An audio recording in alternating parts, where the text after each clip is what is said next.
Welcome to Storytime with Tallulah. Today's reading comes from r/RelationshipAdvice.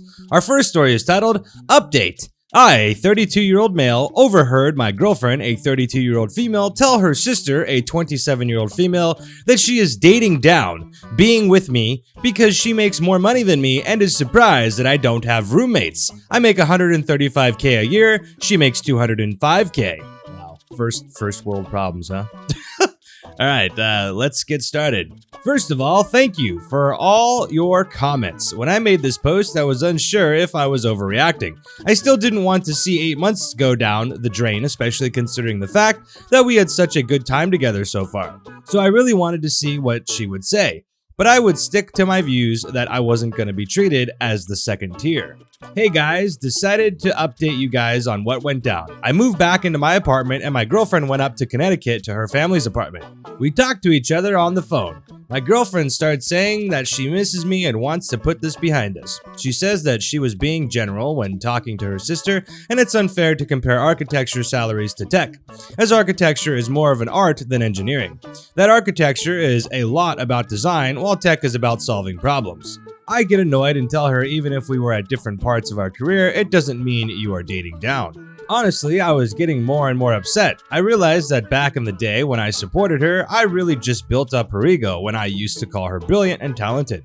We start talking more and she starts going off on how her accomplishments are super impressive because she is a woman, and that she would be an architect at a FANG company if she was a white man. By the way, side note for those of you that don't know, FANG stands for Facebook, Amazon, Netflix, and Google. That's kind of like considered the big techs. I guess the A could also be Apple, but that's usually what they say for FANG companies. I was like, okay, that's that.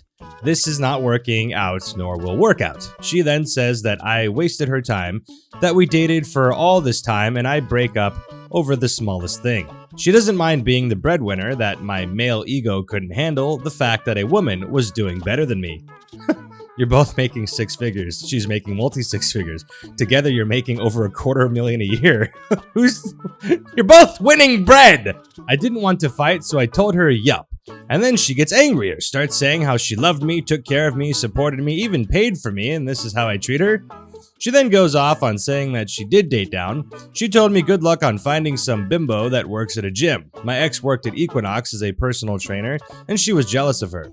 That maybe then they will be impressed by a date at Olive Garden. I never took her there, and my studio apartment. And she starts saying more stuff to upset me and hurt me more.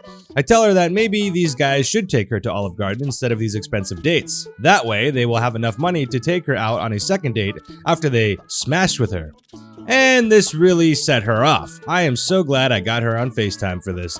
But yeah, she went on to say that my work is meaningless, that I am a loser as a man, that I'll never be able to have a family in New York City, that I barely have enough to take care of myself. I was like, okay, good luck. You are the one that's about to be 33. Good luck having kids. Hopefully your company covers IVF. And hung up. I know I was mean, but this entire time she thought she was above me and thought of my life's accomplishments as nothing. That's that. We are broken up, and after what was said, too, I don't see a chance of us reconnecting in the future at all. For me, I guess what I really liked about her was the fact that she was intelligent and had a lot of similar family values I wanted in a partner. But I wouldn't be okay being in a relationship with someone that thought of themselves as above me. So yeah, that's that. We are done now. Thank you guys for your support. My inflated male ego is fine. It's hurting, but I am glad we had this fight. I got to see more of her character, and I can say for a fact I am making the right decision. Well, that sucks that you broke up. I mean, you both are making incredible salaries. It's sad that you guys argued over that. Well, I mean, I guess the argument wasn't about the money as much as it was about the idea that she was dating down. I guess that hurts from any angle. No one wants to be thought of dating down. You want to be thought of as equal, like, oh, we're equal. And I mean, some people only see the economic side of the relationship and they'll judge it purely off of that. Sounds like her sister's like that. I don't know. It just probably sounds, I don't know. Yeah, it sounds like a relationship that was bound to end anyways. Our next story is titled, My Wife, I am 36-year-old male, she's a 34-year-old female, keeps tying my boots after I've told her to keep her hands off them. I tried to teach her a lesson and really hurt her feelings. Yes, I know the title is bizarre, and I can't believe I'm actually writing this. My wife is a neat freak. Always has been. She throws notes on my desk out, assuming they're garbage. My belongings get rearranged to the point where it takes me hours to find them. It's something I've come to accept. I'm not happy about it, but we have a pretty happy marriage on the whole. I'm a volunteer EMT and I keep my boots unlaced up against the wall next to my clothes hamper so that I can throw them on along with my uniform if a call comes in during the middle of the night. Well, my wife has taken to tying the boot laces when she sees them untied.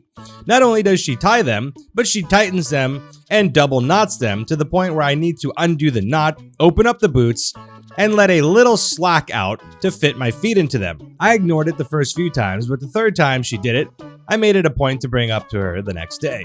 I very calmly said, "Hun, I appreciate that you want everything neat, but please do not touch my boots in the future. Time is of the essence when I am going on a call, and at 2 in the morning, I don't have the time to unlace them and open them up. It's not just a minor inconvenience, it's people's lives, so I would appreciate it if you left them alone." She rolled her eyes, said I was being dramatic, and that she wouldn't help me out by keeping my things neat in the future.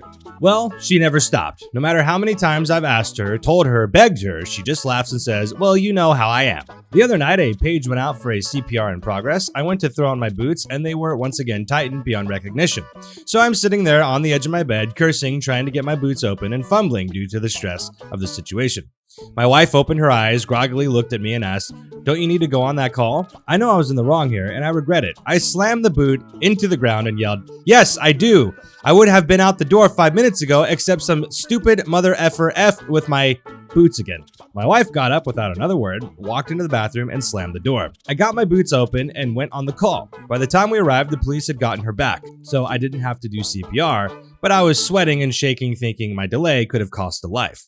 I got home and my wife wasn't talking to me. She ignored me the entire day until we finally sat down and talked. She said I had scared her with how angry I got, that she thought I was going to hit her, and she didn't know I was capable of getting so angry. Note, I have never raised a hand to her, nor have I ever yelled at her before. I'm absolutely not a violent person in any way, shape, or form. I apologized for yelling at her and acknowledged that I hadn't meant to snap at her. I was frustrated with the situation as I needed to get to the person in need of CPR as soon as possible, and it was a delay that didn't need to happen. I, once again, pleaded with her not to touch my boots because lives were literally on the line. She told me that if I was going to overreact and make her afraid, then she would never touch my boots again because she didn't want to live like that. Last night, before I go to bed, I had a sinking feeling. So I went over and checked my boots. I was very disappointed to find them tightened up again. So I decided to show her how it felt. I went over to her closet and pulled out her running shoes. I unlaced the shoes on both of them, removed them from the shoes completely, curled them into a little coil, and put them inside the shoes and put them back. I then went to sleep. At 6:15, I was woken up by my wife screaming, "How could you? Why would you do this?"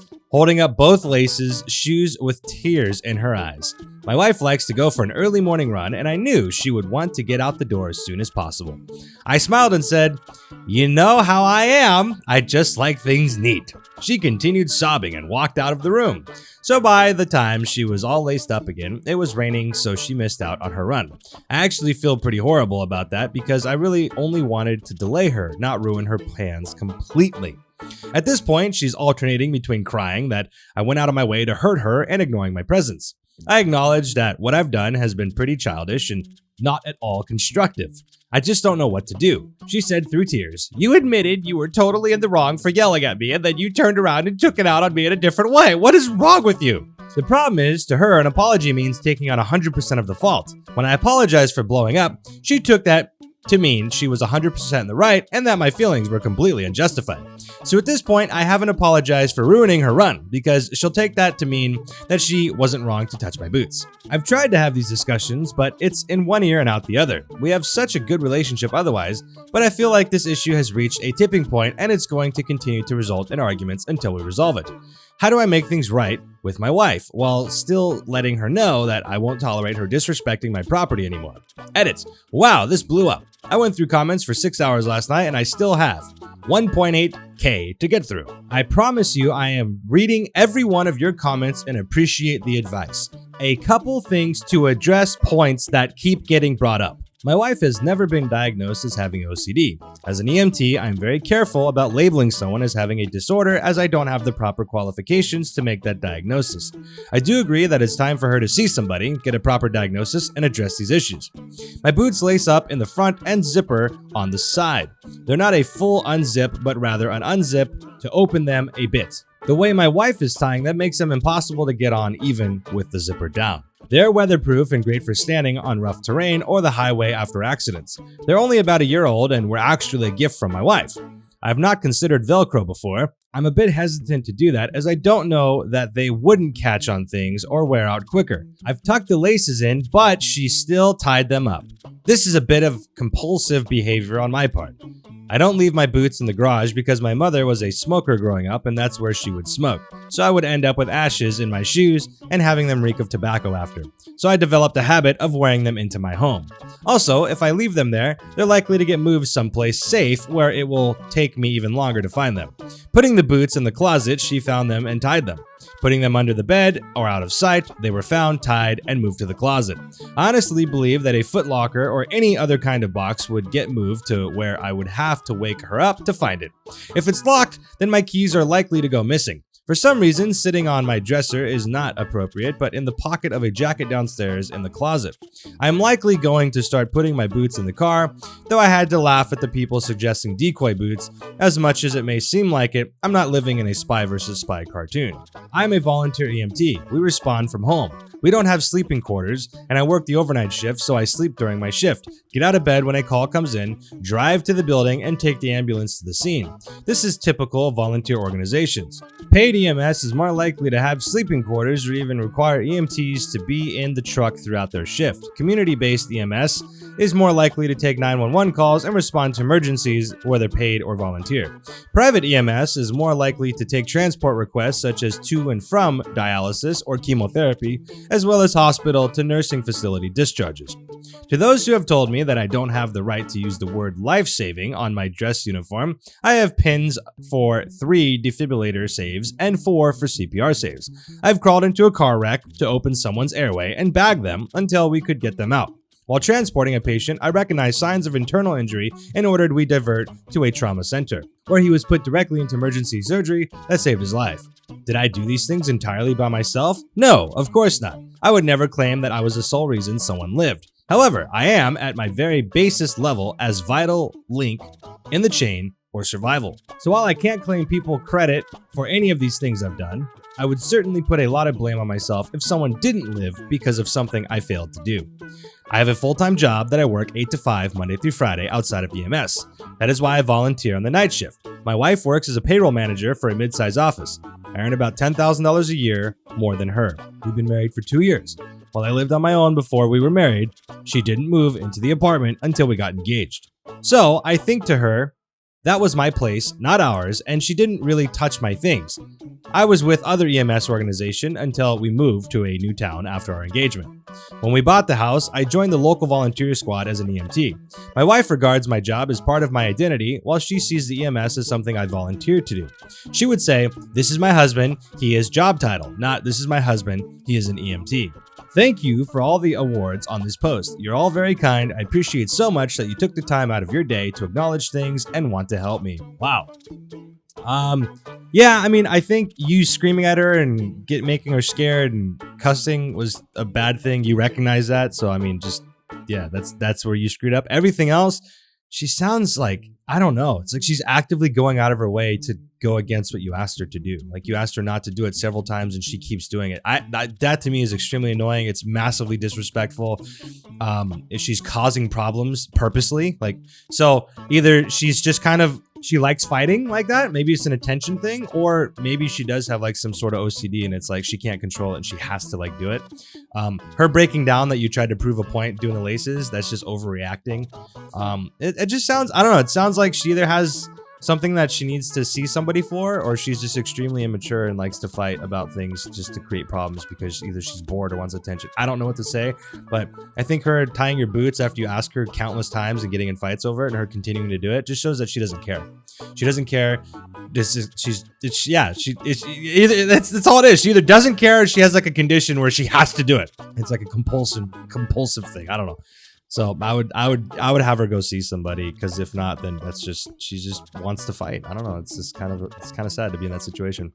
Well, that's it for today. Thank you for tuning in. If you enjoyed this video, please like it. If you enjoy these types of videos, please consider subscribing to the channel and hit that bell for notifications. If you'd like to join the Discord, we have an amazing community. The link for that's in the description below, along with all of my other social media links if you'd like to follow me on different places of the internet. Hope you all are staying safe out there. And with that being said, we'll see you next time. Thank